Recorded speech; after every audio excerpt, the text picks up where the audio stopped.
കുഞ്ഞിച്ചോ മിനസാൻ welcome back to another video. ഞാൻ നിങ്ങളുടെ സ്വന്തം എക്സ്ട്രാ കോമിക്. സോ എല്ലാവരും നമ്മുടെ ഈ ഒരു എപ്പിസോഡിന് വേണ്ടി കട്ട വെയിറ്റിംഗ് ആണെന്ന് എനിക്കറിയാം. ആൻഡ് നമ്മൾ ഇന്ന് നോക്കാൻ പോകുന്നത് ദ ബിഗിനിങ് ഓഫ് ദി എൻഡിൻ്റെ സീസൺ 5 എപ്പിസോഡ് 21 മലയാള മാൻഹോ എക്സ്പ്ലനേഷനാണ് ഗൈസ്. പിന്നൊരു കാര്യം, ഇനി കൃത്യമായി ഒന്ന് പറഞ്ഞു കഴിഞ്ഞാൽ 10 എപ്പിസോഡും കൂടെ കഴിഞ്ഞാൽ നമ്മുടെ ബിഗിനിങ് ഓഫ് ദി എൻഡ് നമ്മൾ ഒഫീഷ്യലി കോട്ടപ്പ് ആകുന്നതായിരിക്കും. അതായത് ഇനി 10 എപ്പിസോഡും കൂടെ ഉള്ളു the beginning of the end completely end ആകാനായിട്ട്. നമ്മൾ ഇപ്പോൾ തന്നെ ഏകദേശം 70 മുകളിൽ episode the beginning of the എൻഡിനെ മാത്രമായിട്ട് എക്സ്പ്ലെയിൻ ചെയ്ത് കഴിഞ്ഞിട്ടുണ്ട്. ആൻഡ് ഇനി 10 എപ്പിസോഡും കൂടെ റിമൈനിങ് ഉണ്ട്. സോ ഇത്രയും നാളെ തന്ന നിങ്ങളുടെ എല്ലാവരുടെ സപ്പോർട്ടും ഞാൻ ഇനിയും പ്രതീക്ഷിക്കുന്നുണ്ട്.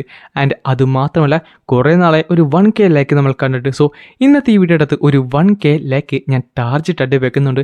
നിങ്ങളെ കൊണ്ട് ഉറപ്പായിട്ടും പറ്റുമെന്ന് എനിക്ക് നല്ല ഉറപ്പാണ്. സോ എല്ലാവരും ഇപ്പോൾ തന്നെ നമ്മുടെ വീഡിയോ ഒന്ന് ലൈക്ക് ചെയ്യാനും ഷെയർ ചെയ്യാനും സബ്സ്ക്രൈബ് ചെയ്യാനും നിങ്ങളുടെ കൂട്ടുകാർക്ക് ഈ വീഡിയോ റെക്കമെൻഡ് ചെയ്യാനും മറക്കണ്ട.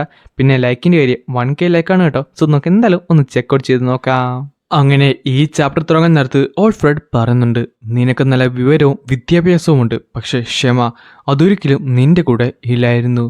സത്യം പറഞ്ഞാൽ എന്തെങ്കിലും തരത്തിലുള്ള ഒരു മാർഗമുണ്ടായിരുന്നെങ്കിൽ ഒരിക്കലും ഞാനിതിന് ആഗ്രഹിച്ചിരുന്നില്ല. എന്നോട് ക്ഷമിക്കൂ എന്നും പറഞ്ഞുകൊണ്ട് അവളുടെ ശരീരത്തിലേക്ക് അവൻ ആ കൈ കുത്തിയിറക്കിയിരുന്നു. എന്നാൽ പെട്ടെന്നാണ് അത് സംഭവിച്ചത്. അവളുടെ ശരീരത്തിൻ്റെ അകത്തുനിന്ന് എന്തോന്ന് അവൻ്റെ കയ്യിലേക്ക് പടർന്നു കയറി. അല്ല, ഇതെന്താണ്?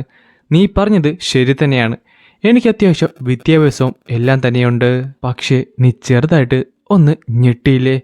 ഇല്ല, ഇതെങ്ങനെ പോസിബിളായി? ഇവളെങ്ങനെയാണ് ചെയ്തത്? എനിക്കറിയാം നീ ശരിക്കും ഫാസിനേറ്റഡ് ആണ് എൻ്റെ മാജിക് കണ്ടുകൊണ്ട്. അതെപ്പോഴും അങ്ങനെയായിരുന്നല്ലോ. ദേ ഈ നിമിഷവും ഞാനിത് ചെയ്യുന്നത് അതെങ്ങനെയാണെന്ന് നിനക്കറിയണ്ടേന്ന് ചോദിച്ചുകൊണ്ട് ഓൾഫ്രെഡ് പെട്ടെന്ന് താഴത്തേക്ക് വീണു. അവൻ്റെ ശരീരത്തിൽ നിന്ന് എന്തൊരു വെളുത്ത ഒരു കയർ പോലെ അവളുടെ കയ്യിലേക്ക് പടർന്നു കയറിയിരുന്നു. നമ്മുടെ റേസ് എന്താണെങ്കിൽ കൂടിയും നാച്ചുറലി നമുക്ക് മാജിക്കിൻ്റെ ഒരു പ്രൊട്ടക്ഷൻ ഉണ്ട്. അതുകൊണ്ടാണ് വാട്ടർ മേജസിനൊന്നും ഒരാളുടെ ബോഡിയിലുള്ള ഫ്ലൂയിഡൊന്നും കൺട്രോൾ ചെയ്യാൻ പറ്റാത്തത്. അതുകൊണ്ടാണ് എർത്ത് മേജസിനൊന്നും അവരുടെ ശരീരത്തിലുള്ള അയണൊന്നും മാനിപ്പുലേറ്റ് ചെയ്യാൻ സാധിക്കാത്തത്. അതുകൊണ്ടാണ് എയർ മേജസിനൊന്നും ശ്വാസകോശത്തിലെ ഉള്ളിലെ അയറൊന്നും കൺട്രോൾ ചെയ്യാൻ പറ്റാത്തത്. പക്ഷേ അത് ചെയ്യാൻ മറ്റൊരു മാർഗമുണ്ട്. ആ സമയത്താണ് ഓൾഫ്രെഡ് പറയുന്നത്, മാനിലേക്ക് ഡയറക്റ്റ്ലി ഒരു ലിങ്ക് എക്സ്റ്റാബ്ലിഷ് ചെയ്യണം. അത് തന്നെ, ഞാൻ ശരിക്കും വീക്കായിട്ട് അഭിനയിക്കുമായിരുന്നു. ആ സമയത്ത് നീ ശരിക്കും അപ്പർ ഹാൻഡ് ഉള്ള പോലെ നിൽക്കുകയും നിന്റെ ഇടയിലൂടെ എനിക്കൊരു ചെറിയൊരു ഡൾ പോയിന്റ് കാണാൻ സാധിച്ചു. പതുക്കെ ആ ഒരു പോയിന്റിലൂടെ ഞാൻ നിന്റെ ശരീരത്തിലേക്ക് കടന്നു കയറി. എനിക്ക് മനസ്സിലായി, ഞാനിപ്പോഴും ശ്വാസം എടുക്കുന്നത് തന്നെ അത് അലോ ചെയ്തത് കൊണ്ട് മാത്രമാണ്. ഈവൻ എപ്പോൾ വേണമെങ്കിലും എൻ്റെ ഈ ഒരു ശ്വാസം നിലയ്ക്കാൻ ചാൻസ് ഉണ്ട് എന്നും പറഞ്ഞുകൊണ്ട് അവൻ ആ കണ്ണുകൾ അടയ്ക്കുവാണ്. അത് കഴിഞ്ഞ് കാണുന്ന റൈഡേഴ്സിനെയാണ്. മകനെ, ഞാൻ ഒരിക്കലും ഇതൊന്നും ആലോചിച്ചത് കൂടിയില്ല. ഈ ഒരു ഹെസിറ്റേഷൻ നിൻ്റെ മൈൻഡിലുണ്ടാവും. ഒരിക്കലുമില്ല ഫാദർ, അത് നന്നായി. സത്യം പറഞ്ഞാൽ എൻ്റെ ഏറ്റവും വലിയ റിഗ്രറ്റ് നമ്മുടെ ആൾക്കാർ എല്ലാവരും വിജയിക്കാൻ നിർത്ത് നീ നമ്മുടെ കൂടെ കാണത്തില്ലല്ലോ എന്ന് ഓർക്കാൻ നിർത്താണ്. നിൻ്റെ ആ ഒരു ആശ്വാസിൻ്റെ കയ്യിലല്ലാതെ എൻ്റെ കയ്യിലായിരുന്നെങ്കിൽ അച്ഛാ പറഞ്ഞിട്ട് കാര്യമില്ല. ചില കാര്യങ്ങൾ അങ്ങനെയാണ്, അതൊരിക്കലും നമുക്ക് ചേഞ്ച് ചെയ്യാൻ സാധിക്കുന്നതല്ലെന്ന് പറയാൻ നിർത്ത് ആയുടെ തൊട്ട് ഫ്രണ്ടിൽ അവൻ മുട്ടുകുത്തി നിൽക്കുവാണ്. എനിക്കറിയാം നിനക്കൊരിക്കലും എന്നെ വെറുതെ വിടാൻ സാധിക്കത്തില്ലെന്ന്, പക്ഷേ മിക്ക നീ സ്പെയർ ചെയ്യണം. അവൾക്കിതിൽ ഒരു പങ്കുമില്ല. അവളെ റീസെൻ്റ്ലി ഞാൻ ഡ്രഗ് ചെയ്തുകൊണ്ടാണ് അവളിപ്പോൾ ഇവിടേക്ക് വരാത്തത് തന്നെ. അത് നീ പറയേണ്ട കാര്യമല്ല, അത് എൻ്റെ കയ്യിലുള്ള കാര്യമാണ്. ശരിയാണ്, അത് നിൻ്റെ കയ്യിലുള്ള കാര്യം തന്നെയാണ്. എന്തായാലും നമ്മുടെ ഈ വഴക്കും ഡിസഗ്രിമെൻറ്റ്സും എല്ലാം ഉണ്ടായതെങ്കിൽ കൂടിയും നിൻ്റെ കൂടെ ജോലി ചെയ്തതിൽ അതൊരു ഹോണറായി തന്നെ ഞാൻ കണക്കാക്കുന്നു ആ സമയത്ത് തന്നെ അവൾ പറയുകയും ചെയ്യും, ഞാനും അതുപോലെ തന്നെ. എന്നിട്ട് നെക്സ്റ്റ് സെക്കൻഡ് ആ ഒരു ലിങ്ക് ഉണ്ടല്ലോ അവളത് പൊട്ടിക്കുന്നുണ്ട്. ആ സമയത്ത് ഓൾഫ്രെഡിൻ്റെ മനസ്സിലേക്ക് ഒരു ഓർമ്മ കൂടെ വരുന്നുണ്ട്. എനിക്കറിയാം നമ്മുടെ ആൾക്കാരുടെ അംബിഷൻസൊക്കെ എന്തുവാണെന്ന്, പക്ഷേ ഞാനെന്തായാലും താങ്കളുടെ കൂടെ മാത്രമേ നിൽക്കത്തുള്ളൂ. ഒരിക്കലും എൻ്റെ ഭാഗത്തുനിന്ന് ഒരു ഹെസിറ്റേഷൻ ഉണ്ടാകുന്നതല്ല. താങ്കൾ എന്ത് ചെയ്താലും അതായിരിക്കും എൻ്റെയും ഡിസയർ. ഈ സമയത്തിന് റാഡീസ് അവനെ നോക്കി ഒന്ന് ചിരിച്ചിട്ട് പറയുന്നുണ്ട്, അതെന്തായാലും നല്ലതാണ്. ഈ സമയത്ത് തന്നെ പിന്നെ നമ്മൾ കാണുന്നത് ശ്വാസം നിലച്ചു കിടക്കുന്ന ഓൾഫ്രെഡിനെയാണ്. അവൻ്റെ സൈഡിൽ തന്നെ നിപ്പുണ്ടായിരുന്നു. ആർത്തർ, നീ ഓക്കെയാണെന്ന് ഞാൻ വിചാരിക്കുന്നു. ഞാൻ പറഞ്ഞതല്ലേ, നീ എൻ്റെ വീക്ക്നെസ് കണ്ടെത്തിയിട്ടുണ്ടെങ്കിൽ ഞാനത് എപ്പോഴേ കണ്ടെത്തിയ ഒരു കാര്യമാണെന്ന് പറയാൻ നിർത്ത് അവൻ്റെ ശരീരത്തുണ്ടായിരുന്ന ആ ബാൻഡേജൊക്കെ അഴിയുകയും കുറേ അധികം കുറേയധികം മാസീവുള്ള അറ്റാക്ക് അവൻ്റെ നേരെ വരുന്നുണ്ട്. ആർത്തറാട്ടെ അതെല്ലാം ഡോഡ് ചെയ്ത് ഡിഫ്ലക്ട് ചെയ്ത് ചാടി ചാടി പോവുകയും ചെയ്യും. ജസ്റ്റ് മിസ്സിനാണ് പല അറ്റാക്സും അവൻ്റെ ശരീരത്തിൻ്റെ സൈഡിൽ കൂടെ പോകുന്നത്. അങ്ങനെ ഓൾമോസ്റ്റ് എല്ലാം ഡിഫ്ലക്ട് ചെയ്യുന്നിടത്ത് ഒരറ്റാക്ക് കറക്റ്റ് അവൻ്റെ സോഡിൽ വന്ന് കൊള്ളുകയും അവൻ്റെ കയ്യിൽ നിന്ന് ആ സോഡ് തെറിച്ചു പോകുന്നുണ്ട്. ഈ സമയത്ത് മറ്റൊരു മാർഗ്ഗമില്ലാതെ സിൽവിന്ന് അവൻ വിളിക്കാൻ നേരത്ത് സിൽവി അവൻ്റെ അടുത്തേക്ക് വരാൻ നേരത്താണ് യൂട്ടോ ഒരു മാസീവുള്ള ബിഗ് അറ്റാക്ക് എല്ലാം കോൺസെൻട്രേറ്റ് ചെയ്തുകൊണ്ട് ആർത്തറിൻ്റെ നേരെ വിടുന്നത്. പക്ഷെ ആർത്തർ അപ്പോൾ തന്നെ തൻ്റെ ഐസ് മാജിക് യൂസ് ചെയ്ത് അതെല്ലാം ബ്ലോക്ക് ചെയ്യുന്നുണ്ട്. ഇതെല്ലാം കാണുന്ന യൂട്ടോ വീണ്ടും ഉച്ചത്തിൽ കിടന്ന് ചിരിച്ചിട്ട് പറയുന്നുണ്ട്, ആർത്തർ അതുപോലെ തന്നെ വീണ്ടും നീ അങ്ങനെ തന്നെ ചെയ്യൂ. ഈ സമയത്ത് യൂട്ടോയുടെ ഭാഗത്തുനിന്ന് വന്ന കുഞ്ഞു കുഞ്ഞു കല്ലുകൾ ആർത്തറിൻ്റെ ചുറ്റിനും വന്നു. എന്നിട്ട് ആ കല്ലിൻ്റെ അന്ന് നമ്മുടെ യൂട്ടോ യൂസ് ചെയ്യുന്ന ആ ഒരു വലിയ സ്റ്റിക്ക് ഉണ്ടല്ലോ, ബ്ലാക്ക് സ്റ്റിക്സ്, അതെല്ലാം പുറത്തേക്ക് വന്ന് ആർത്തറിൻ്റെ നേരെ വന്നിട്ടുണ്ട്. പക്ഷേ കറക്റ്റ് സമയത്ത് സ്റ്റാറ്റിക് വോയിഡ് യൂസ് ചെയ്ത് ആർത്തർ അതെല്ലാം ഡോഡ് ചെയ്ത് മാറും. അതെല്ലാം കൂടെ ഒരു സൈഡിലേക്ക് വന്ന് കൊളൈഡ് ചെയ്യുന്നുമുണ്ട്. എന്നാൽ ആർത്തർ തൻ്റെ rain head form completely use ചെയ്ത് കഴിഞ്ഞുകൊണ്ട് തന്നെ അവൻ ഫുള്ളി ഡ്രെയിനായി താഴത്തേക്ക് വീഴുകയും കറക്റ്റ് സമയത്ത് സിൽവി വന്ന് അവനെ പിടിക്കുന്നുണ്ട്. എന്നാൽ അവരുടെ രണ്ടുപേരുടെയും പുറകെ യൂട്ടോ ഉണ്ടായിരുന്നു. നീ എൻ്റെ ആ ഒരു അറ്റാക്ക് ഡോഡ് ചെയ്തല്ലേ, അത് ശരിക്കും എന്നെ ഇംപ്രസ് ചെയ്യിപ്പിച്ചു എന്നും പറഞ്ഞിട്ട് പെട്ടെന്ന് വന്നായിരുന്നു യൂട്ടോ ഒരു മാസീവുള്ള അറ്റാക്ക് അവരുടെ നേരെ ചെയ്യുന്നത്. ആ ഒരു അറ്റാക്ക് ഒരേപോലെ തന്നെ ആർത്തറിനെ സിൽവിനെ അഫക്ട് ചെയ്തു. അവർ രണ്ടുപേരും അതിവേഗം ആകാശത്ത് നിന്ന് താഴത്തേക്ക് വീണോണ്ടിരിക്കുകയാണ്. സിൽവി എത്രയും പെട്ടെന്ന് നിന്റെ ഫോക്സ് ഫോമിലേക്ക് പോകാൻ നോക്ക്. ഇല്ല, അതിനുള്ള സമയമല്ല, നിനക്കൊരിക്കലും ഈ ഒരു ഇമ്പാക്ട് താങ്ങാൻ സാധിക്കത്തില്ല, നിനക്ക് അതിനുള്ള മാനയില്ല. അറ്റ്ലീസ്റ്റ് എൻ്റെ ബോഡിക്ക് അത് ബ്ലോക്കെങ്കിലും ചെയ്യാൻ സാധിക്കുമെന്ന് പറഞ്ഞിട്ട് പെട്ടെന്ന് ആർത്തറിൻ്റെ ചുറ്റിനും അവൾ കയറി പിടിക്കും. സിൽവി വേണ്ട, നിനക്കത് സാധ്യമല്ലെന്ന് പറഞ്ഞപ്പോഴാണ് നമ്മുടെ യൂട്ടോ പറയുന്നത്, ഇതെല്ലാം ഒരു തമാശ കാണുക കേട്ടോ. എന്നിട്ട് ഒരറ്റാക്കും കൂടെ ചെയ്ത് ആ ഒരു അറ്റാക്ക് സിൽവിയുടെ മേത്തും വന്ന് വീണുണ്ട് അവൾ നേരെ താഴത്തേക്ക് വന്ന് പതിക്കുന്നുണ്ട്. പിന്നെ കാണിക്കുന്നത് നമ്മുടെ ആയനാണ്. ആയാട്ടെ ആ ഒരു വലിയൊരു സ്ഥലത്ത് നിന്ന് അവിടെ ഉണ്ടായിരുന്ന സ്ലേവ്സിനെ എല്ലാവരെയും ഫ്രീ ചെയ്യുന്നുണ്ട്. പെട്ടെന്നായിരുന്നു ആ ഒരു എക്സ്പ്ലോഷൻ അവിടെ ഉണ്ടായത്. പിന്നെ കാണിക്കുന്നത് ആ സ്ഥലം മുഴുവൻ തകർന്ന് തരിപ്പണമായി കിടക്കുന്നതാണ്. ആർത്തറും സിൽവിയും ഒരേപോലെ തന്നെ താഴത്ത് കിടപ്പുണ്ട്. സിൽവി സിൽവി ഇല്ല ഇല്ലെന്ന് പറയാൻ നേരത്ത് പെട്ടെന്ന് നമ്മുടെ ഗ്രേയുടെ ഫ്ലാഷ് ബാക്കും നമുക്ക് കാണാൻ സാധിക്കും. സിൽവി എഴുന്നേക്ക്. ഈ സമയത്ത് തന്നെ ഗ്രേ ആട്ടെ അവൻ്റെ പ്രിൻസിപ്പൾ മരിച്ചപ്പോൾ കിടന്ന് കരയുന്നതായിട്ട് കാണിക്കുന്നുണ്ട്. ഒരു സൈഡിൽ സിൽവിനെ നോക്കാൻ നേരത്ത് പ്രിൻസിപ്പൾ മരിച്ച കാര്യമാണ് അവന് ഓർമ്മ വന്നുകൊണ്ടിരുന്നത്. ഇതർ എന്തെങ്കിലും ഒന്ന് ചെയ്, ഇവളെ എനിക്ക് വേണം അവളെ.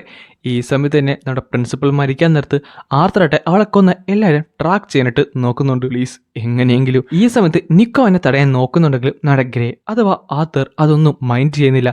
അവനെ തള്ളുമാറ്റി അവൻ കംപ്ലീറ്റ്ലി പ്രാക്ടീസ് ചെയ്തുകൊണ്ടിരിക്കുവാണ്.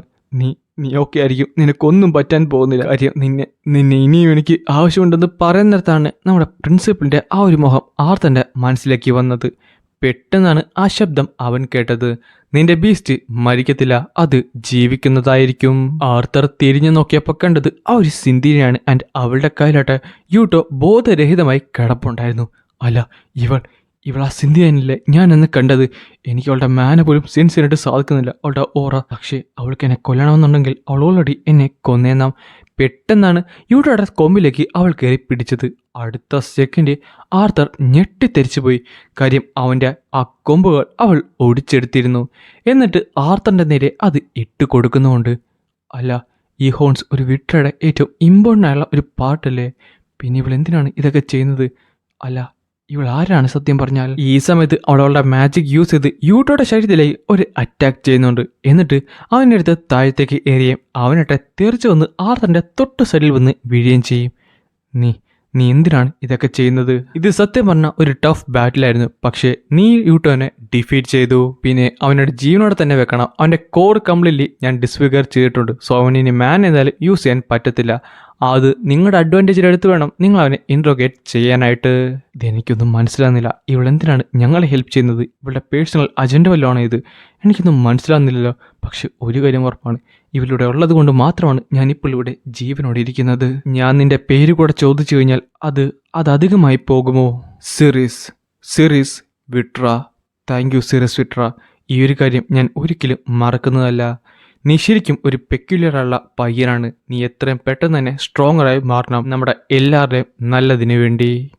പിന്നെ യൂട്ടോയുടെ ഹോൺസ് അത് അൺവാല്യുബിൾ ആയുള്ള ഒരു റിസോഴ്സാണ്. പക്ഷേ അതിൻ്റെ അകത്തുള്ള മാന നീ എക്സ്ട്രാക്ട് ചെയ്താൽ മാത്രമേ അത് നിനക്ക് ഉപകാരപ്പെടുത്തുള്ളൂ. എന്നിട്ട് പെട്ടെന്ന് അവളോടൊന്ന് പോകുവാണ്. ആർത്തറട്ടെ തൻ്റെ ഉള്ള ജീവൻ കൊണ്ട് നേരെ താഴത്തേക്ക് വീഴും. എനിക്ക് എനിക്ക് എന്തായാലും ഇനിയും സ്ട്രോങ്ങറായി മാറണം, അടുത്തൊരു റിട്ടൈനറോട്ട് മുട്ടുന്നതിന് മുമ്പ് തന്നെ. അങ്ങനെ പതുക്കെ തന്നെ കണ്ണടഞ്ഞു പോയപ്പോഴാണ് ദൂരത്തുനിന്ന് ടെസ് ഓടി വരുന്നത് അവൻ കണ്ടത്. അത് ടെസ്സല്ലേ? ആർത്തർ നിനക്ക് എങ്ങനെയുണ്ട്? ടെസ്സിയ, എത്ര നേരമായി ഞാൻ നിന്നെ നോക്കി നിൽക്കുന്നു. എൻ്റെ മാന കമ്പിളിൽ ഡിപ്ലീറ്റ് ആയെന്ന് തോന്നുന്നു. ഞാനിപ്പോൾ ഹാലുസിനേറ്റ് ചെയ്യുവാണോ? എന്തായാലും നന്നായി. കാര്യം ഈ യുദ്ധം കഴിഞ്ഞു കഴിഞ്ഞാൽ ഞങ്ങൾക്ക് ഒരുമിച്ച് സന്തോഷത്തോടെ ജീവിക്കാൻ സാധിക്കുമല്ലോ. ആ സമയത്താണ് ടെസ്സിൻ്റെ മുഖഭാവം കംപ്ലീറ്റ്ലി മാറിയത്. നിനക്ക് ഇത്ര ധൈര്യം കൊണ്ടിട്ടാണ് നീ അങ്ങനെ ചിന്തിച്ചത്? നിനക്ക് സന്തോഷത്തോടെ ജീവിക്കാൻ പറ്റുമെന്ന് നിനക്ക് തോന്നുന്നുണ്ടോ? നീ അവരോട് ചെയ്തതെല്ലാം നീ മറന്നുപോയോ? നീ എല്ലാം മൂവ് ഓൺ ചെയ്യുവാണോ? അവരെല്ലാവരും മരിക്കാനുള്ള കാര്യം നീ മാത്രമാണ്. നിന്റെ ചോയ്സ് കൊണ്ടാണ് അവരെല്ലാവരും മരിച്ചത്. നീ എന്തായാലും നിന്റെ സെൽഫിഷുള്ള പ്രൈഡിൻ്റെ പ്രൈസ് ഉറപ്പായിട്ടും പേ ചെയ്തേ പറ്റത്തുള്ളൂ. അത് നീ കിങ് ഗ്രേ ആണെങ്കിലും കൊള്ളാം, ആർത്തർ ലിവൈൻ ആണെങ്കിലും കൊള്ളാം. നീ എന്നും എപ്പോഴും ഒറ്റക്കായിരിക്കണം ഉണ്ടാകേണ്ടത്. ഈ സമയത്ത് തന്നെ ആർത്തറിനെ അവൻ്റെ പഴയ സെൽഫിനെ അവന് കാണാൻ സാധിച്ചിരുന്നു. അല്ല, കിങ് ഗ്രേയോ അതോ ആർത്തറോ? അല്ല, എനിക്കിതെന്താണ് പറ്റുന്നത്? അല്ല, ടെസ്സിയ എന്ന് പറയാൻ നേരത്ത് അവൾ നേരെ തിരിഞ്ഞു നോക്കുന്നുണ്ട്. പക്ഷേ അവളുടെ കണ്ണിൽ നിന്നും വായിൽ നിന്നും എല്ലായിടത്തും ചോര വരുന്നുണ്ടായിരുന്നു.